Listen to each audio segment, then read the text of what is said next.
नमस्कार। हम काव्य हेतुओं का अध्ययन कर रहे थे और काव्य हेतु काव्य शास्त्र का तो एक विषय है ही। साथ ही महर्षि दयानंद सरस्वती विश्वविद्यालय के जो स्किल एनहांसमेंट कोर्स है तृतीय सेमेस्टर का, उसमें हिंदी काव्यांग के पाठ्यक्रम में भी समावेशित है और उनका अध्ययन हम यहाँ पर कर रहे हैं। काव्य हेतु, जैसे कि हमें मालूम है कि हेतु का शाब्दिक अर्थ होता है विभाव, निमित्त या कारण, और काव्य की उत्पत्ति का कारण ही काव्य हेतु कहलाता है। कवि में रहने वाली उसकी जो स्वाभाविक प्रतिभा होती है, जो शक्ति, लोक व्यवहार तथा काव्य आदि के अनुशीलन से उससे उत्पन्न निपुणता जो कही जाती है, व्युत्पत्ति और काव्य की रचना शैली और आलोचना पद्धति को जो गुरु जानता है, उनके अनुसार काव्य निर्माण का अभ्यास, ये जो 3 काव्य हेतु बताए हैं, यही तीनों मिलकर काव्य के विकास के कारण बनते हैं। तो हमने ये जाना है कि कवि जिन तत्वों से समन्वित होकर काव्य रचना में प्रवृत्त होता है, वो काव्य हेतु कहलाते हैं।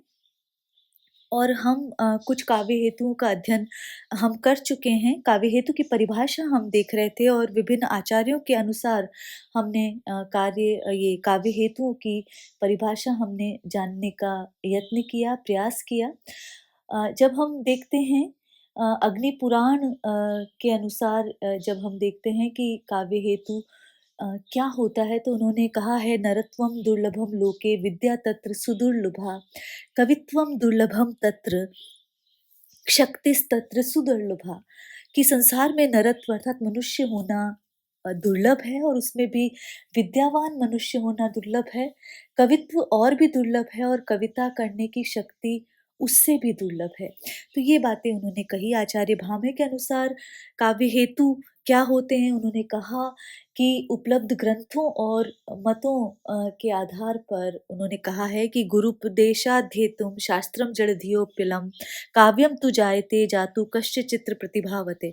अर्थात जड़ बुद्धि वाले भी गुरु के उपदेश से शास्त्रादि विषयों के अध्ययन कर पाने में समर्थ हो जाते हैं, परंतु काव्य रचना तो कोई प्रतिभाशाली व्यक्ति ही कर पाता है। तो ये महत्वपूर्ण कहा है कि काव्य जो रचना है, वो कोई प्रतिभाशाली व्यक्ति ही कर सकता है। इसलिए उन्होंने प्रतिभा को महत्वपूर्ण काव्य हेतु यहाँ पर बताया है। तो ये आचार्य भामे के अनुसार परिभाषा है। आचार्य दंडी की बात करते हैं और दंडी जो अलंकारवादी आचार्य हैं, वो कहते हैं कि नैसर्गिकी च प्रतिभा श्रुतम च बहु निर्मलम। कि जो जन्मजात प्रतिभा होती है, वो अत्यधिक सुसंस्कृत एवं निर्मल शास्त्रों और अनवरत अभ्यास के कारण ही जो काव्य जो है वो निर्मित होता है। तो यहाँ पर प्रतिभा, व्युत्पत्ति, जो निर्मल शास्त्रों का जो अध्ययन है, और अभ्यास काव्य हेतु उन्होंने बताए हैं। आचार्य वामन की जब बात करते हैं, तो आचार्य वामन ने तो एक जो महत्वपूर्ण बात कही है, काव्य हेतु को उन्होंने काव्यांग कहा है। तो ये यहाँ ध्यान देने योग्य बात है कि आचार्य वामन हेतु को काव्यांग कहकर संबोधित करते हैं, काव्य हेतुओं को। और उन्होंने इसके लिए लोक, विद्या और प्रकीर्ण नाम से 3 काव्यांग स्वीकारे हैं। और वो कहते हैं लोको विद्या प्रकीर्णच काव्यांगानि। और ये इनके ग्रंथ किस में कहा है इन्होंने? काव्यालंकार सूत्र वृत्ति में कहा है। और उन्होंने कहा है कि जो लोक, विद्या और प्रकीर्ण है, वो 3 काव्यांग है। तो जो लोक की बात वो करते हैं, लोक के अंतर्गत जो संसार है, उसकी सभी प्रकार की परिस्थितियां आ जाती है। मनुष्य हर परिस्थिति में अलग आचरण करता है और वही परिस्थितियां मानव की निर्मिति में सहायक होती हैं, मानव का निर्माण करती है। तो लोक की बात करते हैं। विद्या किसे कही जाती है? विद्या जिन भी शास्त्रों का, जिन भी अनुशासनों का, देखिए ज्ञान के विविध अनुशासन होते हैं। अनुशासन मतलब दिशाएं होती है। या अनुशासन शब्द का प्रयोग जो है वो स्व अनुशासन या स्वयं पर शासन करने के संदर्भ में नहीं होकर शासन विभिन्न प्रकार की विधाएँ ज्ञान की आप सोच लीजिए, ज्ञान का प्रकार, चाहे हम दर्शन शास्त्र ले लीजिए, चाहे योग ले लीजिए, चाहे ज्ञान विज्ञान की कोई शाखा ले लीजिए, चाहे साहित्य ले लीजिए, इतिहास ले लीजिए, राजनीति ले लीजिए, ये सभी ज्ञान के अनुशासन। तो ये विद्या के अंतर्गत आते हैं, जो शब्दशास्त्र, स्मृतियाँ, कोश, कला आदि अनेक प्रकार के शास्त्राध्ययन जो हैं, वो विद्या के अंतर्गत माने गए हैं। प्रकीर्ण के अंतर्गत 6 तत्व स्वीकार करते हैं। तो आचार्य वामन काव्य हेतु को काव्यांग कहते हैं और लोक विद्या और प्रकीर्ण नाम से 3 काव्यांग स्वीकारते हैं। प्रकीर्ण में 6 तत्व स्वीकार करते हैं। लक्ष्य तत्व, पहला कहते हैं कि लक्ष्य ज्ञान के लिए अन्य कवियों की रचनाओं का अध्ययन मनन करना। फिर अभियोग अर्थात काव्य रचना के लिए अभ्यास करना। पहले तो अध्ययन मनन, फिर अभ्यास और फिर वृद्ध सेवा। यह वृद्ध सेवा का तात्पर्य जो ज्ञान वृद्ध हो, जो ज्ञान में वृद्ध हो चुके हों, अर्थात ज्ञान आयु उनकी बहुत अधिक है, जो ज्ञानवान है। तो ये ज्ञान वृद्ध तो कोई बालक भी हो सकता है, ठीक है? तो ज्ञान में जिसने श्रेष्ठता हासिल कर ली वो ज्ञान वृद्ध। तो काव्य मर्मज्ञों या ज्ञान जो मर्मज्ञ हैं उनके समीप बैठकर उनकी सेवा में अपने द्वारा जो सृजित काव्य है उसमें सुधार करना, ये प्रकीर्ण का इन्होंने तीसरा तत्व माना है। चौथा तत्व उन्होंने अवेक्षण माना है, अर्थात स्वरचित काव्य की आलोचना करना ताकि स्वयं ही उसका परिमार्जन हो जाए। आप कोई रचना लिख रहे हैं, उसे बार-बार किसी कसौटी पर कसना और उसका निरंतर उसमें सुधार करना, ये अवेक्षण है। पाँचवाँ जो प्रकीर्ण का अंग माना है, उन्होंने कवित्व बीज प्रतिभा ये कहा है और कवित्व बीज प्रतिभा के लिए उन्होंने कहा है कि ये संस्कारवश शक्ति रूप में विद्यमान रहती है, जन्म के साथ ही ये वो कहते हैं कि जन्मजात होती है। और अवधान एकाग्रता जिसे कही जाती है, जब आप अवधान के साथ किसी चीज़ का अध्ययन मनन करते हैं, तो वो काव्य निर्मिति में सहायक होता है। ध्यान, इसे ध्यान कह सकते हैं आप। आचार्य आनंदवर्धन की बात की जाए तो आनंदवर्धन जो 2 प्रकार के काव्य हेतु बताते हैं और वो कहते हैं प्रतिभा और व्युत्पत्ति।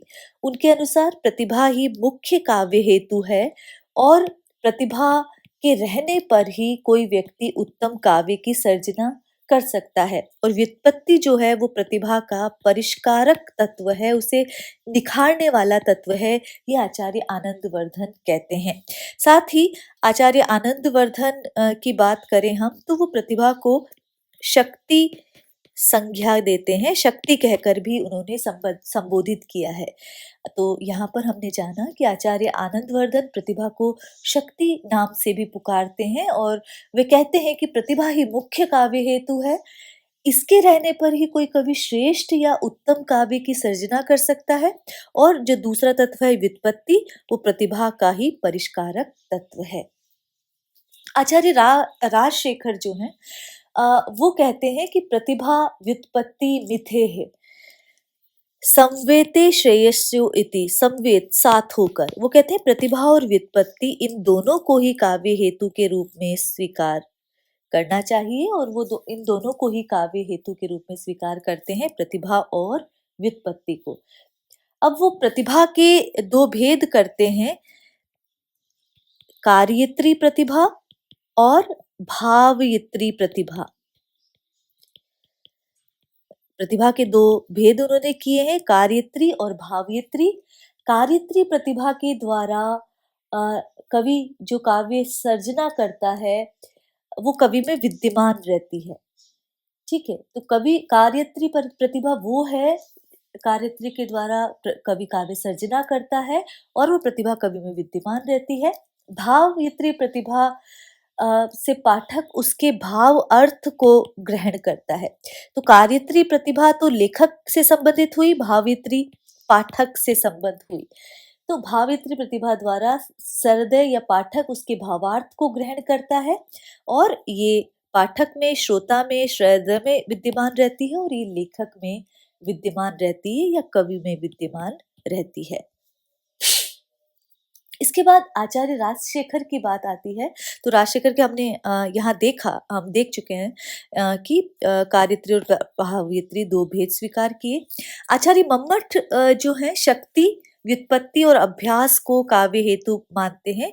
यहाँ पर प्रतिभा को इन्होंने शक्ति कहकर संबोधित किया है और वो कहते हैं कि काव्य रचना की शक्ति लोक शास्त्र आदि का ज्ञान और काव्य मर्मज्ञों से प्राप्त शिक्षा और उसका अभ्यास ही काव्य हेतु के कारण है। तो यहाँ पर शक्ति को वो कवित्व बीज रूप है भी कहते हैं। शक्ति के लिए वो कह रहे हैं कि शक्ति कवित्व बीज रूप संस्कारा। तो वो ये बात विशेष रूप से कहते हैं, शक्ति कवित्व बीज रूप संस्कार संस्कार विशेषः, कि जो शक्ति है वो ही कवित्व का मूल बीज है, मूल रूप है। इसके बिना काव्य रचना संभव नहीं हो सकती और अध्ययन मनन से जो प्राप्त ज्ञान है वो व्युत्पत्ति है और उत्कृष्ट काव्य रचना के लिए प्रयत्नशील रहना ही अभ्यास है। आचार्य हेमचंद्र की बात करें तो वो कहते हैं, प्रतिभा अस्य हेतुः प्रतिभा नवोन्मेषशालिनी प्रज्ञा। वो कहते हैं कि प्रतिभा ही मूल हेतु है और प्रतिभा क्या है? नित्य नवीन रसानुकूल विचार करने वाली प्रज्ञा या बुद्धि ही प्रतिभा है। तो प्रतिभा नवोन्मेषशालिनी प्रज्ञा, प्रज्ञा का तात्पर्य बुद्धि। तो ये काव्य हेतु के संदर्भ में हेमचंद्र कहते हैं। पंडितराज जगन्नाथ केवल प्रतिभा को ही काव्य का मूल हेतु बताते हैं और वो भी यहाँ राजशेखर की ही तरह भावित्री और कार्यत्री प्रतिभाएं बताते हैं। जो आचार्य हेमचंद्र हैं उनका हम पढ़ चुके हैं। वो यहाँ पर कहते हैं प्रतिभा अस्य हेतु नवोन्मेष शालिनी। तो आचार्य हेमचंद्र का हमने जाना कि प्रतिभा अस्य हेतु प्रतिभा नवोन्मेष शालिनी प्रज्ञा। अब जो हिंदी के आचार्य हैं, हिंदी के आचार्यों की बात की जाए तो हिंदी के आचार्यों में जो हुए हैं, रीतिकाल के जितने आचार्य हुए हैं, रीतिकाल के आचार्य मतलब जो रीतिबद्ध कवि हैं, जिनमें आचार्यत्व प्रदर्शन की होड़ थी, उन्होंने ही संस्कृत के काव्य शास्त्रों के अनुसरण पर हिंदी में भी काव्यांग के लक्षण और उदाहरण प्रस्तुत किए। तो उसमें केशव आते हैं और वो कहते हैं कि प्रतिभा कारणम तस्य व्युत्पत्ति विभूषणम। वो यहाँ पर कह रहे हैं कि प्रतिभा काव्य का कारण है और व्युत्पत्ति उसे विभूषित करती है। तो केशव हम जानते हैं कठिन काव्य के प्रेत के रूप में जाने जाते हैं और प्रतिभा को वो काव्य हेतु की परिभाषा देते हुए कहते हैं कि प्रतिभा काव्य का कारण है और व्युत्पत्ति उसे विभूषित करती है। आचार्य भिखारी दास ने भी महत्वपूर्ण लक्षण उदाहरण ग्रंथ लिखा है और उनका लक्षण ग्रंथ है काव्य निर्णय। इस ग्रंथ में वे प्रतिभा, व्युत्पत्ति और अभ्यास को काव्य का हेतु स्वीकार करते हैं। वो कहते हैं ब्रजभाषा चूँकि रीतिकाल ब्रजभाषा से युक्त काव्य लिखा गया है रीति काल में, वो कहते हैं काव्य की रीति सीखी सु कबिन सो, देखी सुनी बहुलोक की बातें, दास है जामे एकत्र ये तीनी, बने कविता मन रोचक ताते। तो वो यहाँ पर स्पष्ट कह रहे हैं कि प्रतिभा, व्युत्पत्ति और अभ्यास तीनों ही काव्य के हेतु हैं और काव्य की रीति सुकवि से ही सीखी जा सकती है, जिसने बहुत प्रकार की बातें सुनी हैं अर्थात लोक का अध्ययन है और जिसमें तीनों ही अर्थात प्रतिभा, व्युत्पत्ति और अभ्यास ये तीनों मिल जाते हैं, उनसे ही जो है इन तीनों का संयोग ही काव्य को मन रोचक, मन को प्रिय लगने वाला बना देता है, ये बात वो कह रहे हैं। तो भिखारी दास के अनुसार ये बात है। अब जो हमने काव्य हेतुओं की परिभाषा देखी उसमें सभी परिभाषाओं में अधिकांश जो आचार्य हुए हैं, मनीषी हुए हैं, विद्वान हुए हैं, उन्होंने प्रतिभा, व्युत्पत्ति और अभ्यास को मुख्य हेतु बताया है और हम इनके लक्षण यहाँ पर देख लेते हैं कि आचार्य रुद्रट ने कहा है जिसके बल पर कवि विभिन्न काव्य विषयों को अनायास ही शब्दों में अभिव्यक्त कर देता है, वो प्रतिभा है। भट्टतोत के अनुसार नए-नए अर्थों के स्वतः उद्घाटन करने वाली जो प्रज्ञा है वही प्रतिभा है। तो पूर्व में भी कहा है हेमचंद्र ने भी कि प्रतिभा नवोन्मेषशालिनी प्रज्ञा, तो नए-नए अर्थों का भट्टोत भी यही कहते हैं। आचार्य कुंतक ने प्रतिभा को विशिष्ट कवि शक्ति कहा है। पंडित आचार्य मम्मट कवित्व के लिए बीज रूप विशिष्ट संस्कार को शक्ति कहते हैं। प्रतिभा के लिए पंडित जगन्नाथ किसी रचना के अनुकूल शब्द तथा अर्थ को प्रस्तुत करने की क्षमता को प्रतिभा कहते हैं। डॉक्टर नगेंद्र ने प्रतिभा को असाधारण मेधा कहा है। यह मेधा का तात्पर्य बुद्धि से है। तो प्रतिभा वह शक्ति है जो किसी व्यक्ति को काव्य रचना में समर्थ बनाती है।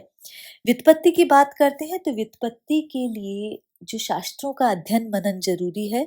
तो यहाँ पर निपुणता, व्युत्पत्ति का एक जो अन्य नाम है वो निपुणता भी कहा गया है। उस निपुणता, आचार्य मम्मट ने ही व्युत्पत्ति को निपुणता कहा है और वो कहते हैं उस निपुणता को व्युत्पत्ति कहते हैं जो विभिन्न काव्यों, शास्त्रों के अध्ययन अध्यापन और लोक व्यवहार द्वारा प्रस्तुत होती है या प्राप्त होती है। व्युत्पत्ति काव्य का हेतु नहीं है वरन प्रतिभा का परिष्कारक तत्व है। कई विद्वान, जो हमने काव्य हेतुओं की परिभाषा देखी, वो कहते हैं कि व्युत्पत्ति काव्य का हेतु नहीं वरन प्रतिभा का ही परिष्कारक तत्व है। और हम भी ये स्वीकार करते हैं कि प्रतिभा, व्युत्पत्ति और अभ्यास तीनों जब शामिल हो जाते हैं तभी काव्य की सर्जना संभव हो सकती है। अभ्यास, आचार्य वामन कहते हैं अभ्यासो ही कर्मसु कौशलम भाव इति, अर्थात अभ्यास से ही कवि कर्म में कुशलता प्राप्त की जा सकती है। तो ये बात वो अभ्यास के लिए कहते हैं। और इस प्रकार हम जानते हैं कि विभिन्न जो आचार्य हुए हैं उन्होंने अलग-अलग अपने मत यहाँ पर दिए हैं और उसी अनुसार हमें अध्ययन यहाँ पर करना है काव्य हेतुओं का। इसके साथ ही ये हिंदी काव्य शास्त्र की बात की जिसमें हमने संस्कृत और हिंदी की बात देखी। जो पाश्चात्य काव्य शास्त्र है, पश्चिम की जो धारणाएं हैं उनको भी हमें देखना चाहिए। तो पाश्चात्य काव्य शास्त्र के अनुसार काव्य हेतु क्या है? तो पहले जो हम बात करते हैं प्लेटो की, और प्लेटो यहाँ पर कहते हैं कि जो कवि है वो विक्षिप्त प्राणी है और उसका काव्य विक्षिप्त क्षणों की वाणी। यहाँ पर उन्होंने कहा है कि कवि जो है विक्षिप्त प्राणी है, क्योंकि प्लेटो जो है कवित्व को हीन मानते थे, कमतर मानते थे। तो वो कहते हैं कि कवि विक्षिप्त प्राणी है और जो काव्य है वो विक्षिप्त क्षणों की वाणी है। तो यहाँ पर हालांकि इस पर कई आचार्यों को आपत्ति भी हुई, लेकिन उन्होंने यहाँ पर जो देखा जाए तो वो प्रतिभा की ओर उन्होंने मुख्य काव्य हेतु की ओर संकेत किया है और उसके लिए उन्होंने व्युत्पत्ति और अभ्यास महत्वपूर्ण माना है।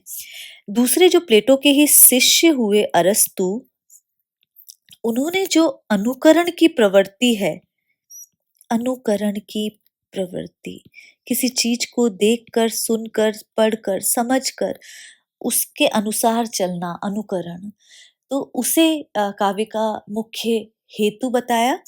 जो यूनानी दार्शनिक है होरेस, उन्होंने भी अनुकरण को काव्य का मुख्य हेतु कहा है। और जो लोंजाइनस हैं, उनका जो काव्य में उदात्त तत्व मुख्य सिद्धांत है, एक पाश्चात्य सिद्धांत है, उसमें वो जो मुख्य हेतु बताते हैं उसके लिए उन्होंने जो महान धारणाओं की स्थापना,